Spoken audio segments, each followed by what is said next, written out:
janeiro 28. Êxodo 5, verso 22 a 7, verso 25. Moisés voltou ao Senhor e disse: Por que trouxestes toda essa desgraça sobre este povo, Senhor? Por que me enviastes? Desde que me apresentei ao faraó como teu porta-voz, ele passou a tratar teu povo ainda mais com crueldade, e tu não fizestes coisa alguma para libertá-lo. Então o Senhor disse a Moisés: Agora você verá o que vou fazer ao faraó. Quando ele sentir o peso de minha mão forte, deixará o povo sair. Sim, pelo peso de minha mão forte, fará o povo ir embora de sua terra. Deus também disse a Moisés: Eu sou Javé, o Senhor. Aparecia a Abraão, Isaque e Jacó como El Shaddai, o Deus Todo-Poderoso. Mas não lhe revelei meu nome, Javé. Estabeleci com eles minha aliança, mediante a qual prometi lhes dar a terra de Canaã, onde viviam como estrangeiros. Esteja certo de que ouvi os gemidos dos israelitas, que agora são escravos dos egípcios, e me lembrei da aliança que fiz com eles. Portanto, diga ao povo de Israel: Eu sou o Senhor. Eu os libertarei da opressão e os livrarei da escravidão no Egito. Eu os resgatarei com meu braço poderoso e com grandes atos de julgamento. Eu os tomarei como meu povo e serei o seu Deus. Então, vocês saberão que eu sou o Senhor, seu Deus, que os libertou da opressão no Egito. Eu os levarei à terra que jurei dar a Abraão, Isaque e Jacó. Eu as darei a vocês como propriedade. Eu sou o Senhor. Moisés transmitiu ao povo essa mensagem do Senhor, mas eles já não quiseram lhe dar ouvidos. Estavam desanimados demais por causa da escravidão brutal que sofriam. Então o Senhor disse a Moisés: Volte ao faraó, rei do Egito, e diga que ele deixe o povo de Israel sair de sua terra. Mas, Senhor, retrucou Moisés, os israelitas já não querem me dar ouvidos. Como posso esperar que o faraó me escute? Tenho tanta dificuldade para falar.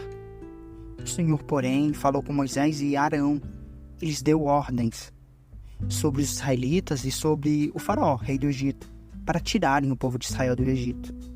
Esses são os chefes dos clãs dos antepassados de Israel.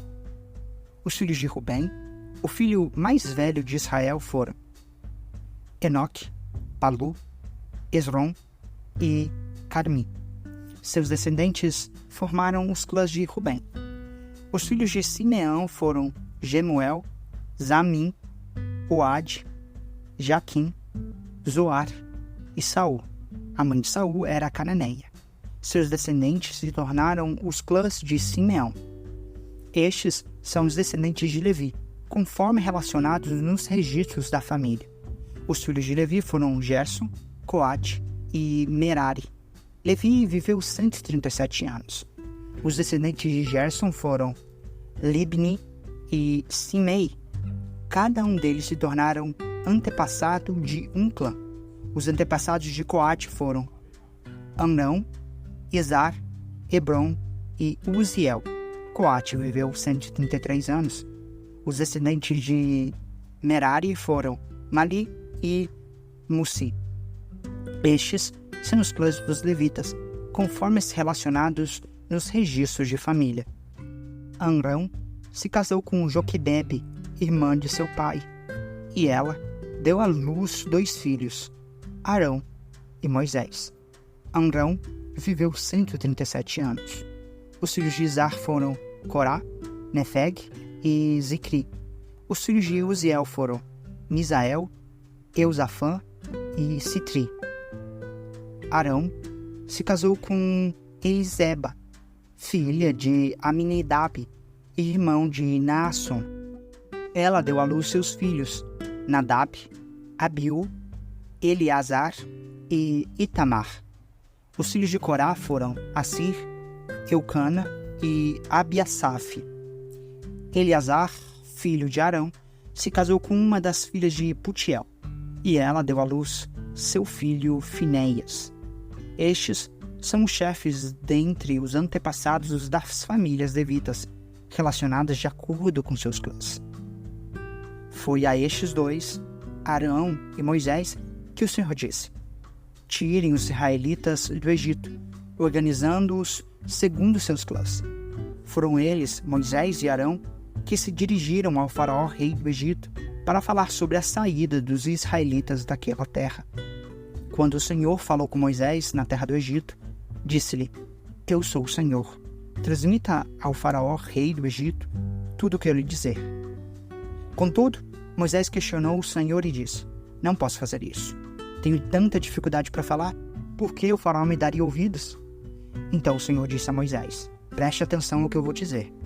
Eu o farei parecer Deus para o faraó, e Arão, seu irmão, será seu profeta. Diga a Arão tudo o que eu lhe ordenar, e Arão mandará ao faraó deixar o povo de Israel sair de sua terra. Contudo, endurecerei o coração do faraó e depois multiplicarei meus sinais e maravilhas na terra do Egito. Mesmo assim, o faraó se recusará a ouvi-lo, de modo que farei minha mão pesar sobre o Egito.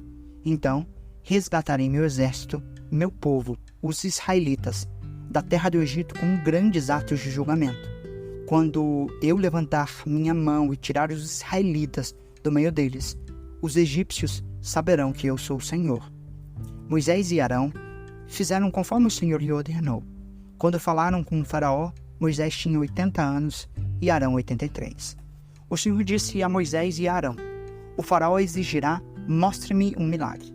Quando ele o fizer, diga a Arão: Tome sua vara e jogue-a no chão, na frente do faraó, e ela se transformará numa serpente. Então Moisés e Arão foram ver o faraó e fizeram conforme o Senhor havia ordenado. Arão jogou a vara no chão diante do faraó e de seus oficiais, e ela se transformou numa serpente. O faraó mandou chamar seus sábios e feiticeiros e, por meio de suas artes mágicas, esses magos egípcios fizeram a mesma coisa. Jogaram suas varas no chão e elas também se transformaram em serpentes. Mas a vara de Arão engoliu as varas dos magos. O coração do faraó, porém, permaneceu endurecido. Ele continuou se recusar a ouvir, exatamente como o Senhor tinha dito. O Senhor disse a Moisés: O coração de faraó é duro, e ele continua se recusando a deixar o povo sair. Portanto, vá ao faraó pela manhã, quando ele estiver descendo até o rio, pare à margem do Nilo e encontre-se com ele ali. Não se esqueça de levar a vara que se transformou em serpente. Então diga-lhes: O Senhor, o Deus dos Hebreus, me enviou para lhe falar. Deixe meu povo sair para me adorar no deserto. Até agora, você se recusou a ouvi-lo. Por isso, assim diz o Senhor: eu lhe mostrarei que sou o Senhor. Veja, com esta vara que tenho na mão, baterei nas águas do Nilo, e elas se transformarão em sangue. Os peixes do rio morrerão, e o rio ficará mal cheiroso. Os egípcios não poderão beber de sua água. O Senhor disse a Moisés: diga a Arão: tome sua vara e estenda a mão sobre as águas do Egito, sobre todos os seus rios, canais, açudes e reservatórios. Toda a água se transformará em sangue, até mesmo a água armazenada em vasilhas de madeira e de pedra. Moisés e Arão fizeram conforme o Senhor ordenou. Diante dos olhos do faraó e de todos os seus oficiais, Arão levantou a vara e bateu nas águas do Nilo, e o rio inteiro se transformou em sangue. Os peixes do rio morreram, e a água ficou tão mal cheirosa que os egípcios não podiam bebê-la. Havia sangue em toda a terra do Egito. Mais uma vez, porém, os magos do Egito usaram sua mágica e também transformaram a água em sangue, e o coração do faraó continuou endurecido. Ele se recusou a ouvir Moisés e Arão, como o Senhor tinha dito. O faraó voltou para seu palácio e não pensou mais nesse assunto. Todos os egípcios cavaram as margens do rio para encontrar água potável, pois não podiam beber da água do Nilo. 7 dias se passaram desde o momento em que o Senhor feriu o Nilo. Mateus 18, verso 21 a 19, verso 12. Então Pedro se aproximou de Jesus e perguntou: Senhor, quantas vezes devo perdoar alguém que peca contra mim? 7 vezes? Jesus respondeu: não 7 vezes, mas 70 vezes 7.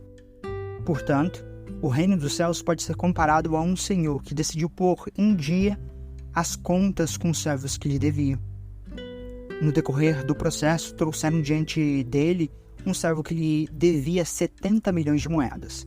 Uma vez que o homem não tinha como pagar, o Senhor ordenou que ele, sua esposa, seus filhos e todos seus bens fossem vendidos para quitar a dívida.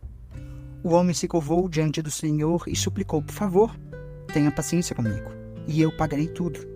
O Senhor teve compaixão dele, soltou-o e perdoou-lhe a dívida. No entanto, quando o servo saiu da presença do Senhor, foi procurar outro servo que trabalhava com ele e que lhe devia 100 moedas de prata. Agarrou-o pelo pescoço e exigiu que ele pagasse de imediato. O servo se curvou diante dele e suplicou: tenha paciência comigo, e eu pagarei tudo. O credor, porém, não estava disposto a esperar. Mandou que o homem fosse lançado na prisão até que tivesse pago toda a dívida. Quando os outros servos, companheiros dele, viram isso, ficaram muito tristes. Foram ao Senhor e lhe contaram tudo o que havia acontecido. Então o Senhor chamou o homem cuja dívida ele havia perdoado e disse: servo mau, eu perdoei sua imensa dívida porque você me implorou. Acaso não deveria ter misericórdia de seu companheiro, como tive misericórdia de você? E, irado, o Senhor mandou o homem à prisão por ser torturado até que lhe pagasse toda a dívida. Assim também meu Pai Celestial fará com vocês, caso se recusem a perdoar de coração seus irmãos. Quando Jesus terminou de dizer essas coisas, deixou a Galiléia e foi para a região da Judéia, ao leste do rio Jordão. Grandes multidões o seguiram e ele curou os enfermos. Alguns fariseus apareceram e tentaram apanhar Jesus numa armadilha, perguntando: deve-se permitir que o homem se divorcie de sua mulher por qualquer motivo? Vocês não leram as Escrituras? Respondeu Jesus. Elas registram que, desde o princípio, o Criador o fez homem e mulher e disse: por isso, o homem deixa pai e mãe e se une à sua mulher, e os dois se tornaram um só. Uma vez que já não são dois, mas um só, que ninguém separe o que Deus uniu. Eles perguntaram: então por que Moisés disse na lei que o homem poderia dar à esposa um certificado de divórcio e mandá-la embora? Jesus respondeu: Moisés permitiu o divórcio apenas como concessão, pois o coração de vocês é duro, mas não era esse o propósito original. E eu lhes digo o seguinte: quem se divorciar de sua esposa, o que só poderá fazer em caso de imoralidade, e se casar com outra, cometerá adultério. Os discípulos de Jesus disseram: se essa é a condição do homem em relação à sua mulher, é melhor não se casar. Nem todos têm como aceitar esse ensino, disse Jesus. Só aqueles que recebem a ajuda de Deus. Alguns nascem eunucos, alguns foram feitos eunucos por outros, e alguns a si mesmos se fazem eunucos por causa do reino dos céus. Quem puder, que aceite isso. Salmos 23, versos 1 a 6. Salmo de Davi. O Senhor é meu pastor e nada me faltará. Ele me faz repousar em verdes pastos e me leva para junto de riachos tranquilos. Renova minhas forças e me guia pelos caminhos da justiça. Assim, ele honra o seu nome. Mesmo quando eu andar pelo escuro vale da morte, não terei medo, pois tu estás ao meu lado. Tua vara e teu cajado me protegem. Preparas um banquete para mim na presença de meus inimigos. Unges minha cabeça com óleo, meu cálice transborda. Certamente, a bondade e o amor me seguirão todos os dias de minha vida, e viverei na casa do Senhor para sempre. Provérbios 5, versos 22 a 23. O perverso é cativo dos próprios pecados. São cordas que apanham e o prendem. Ele morrerá por falta de disciplina e se perderá por sua grande insensatez.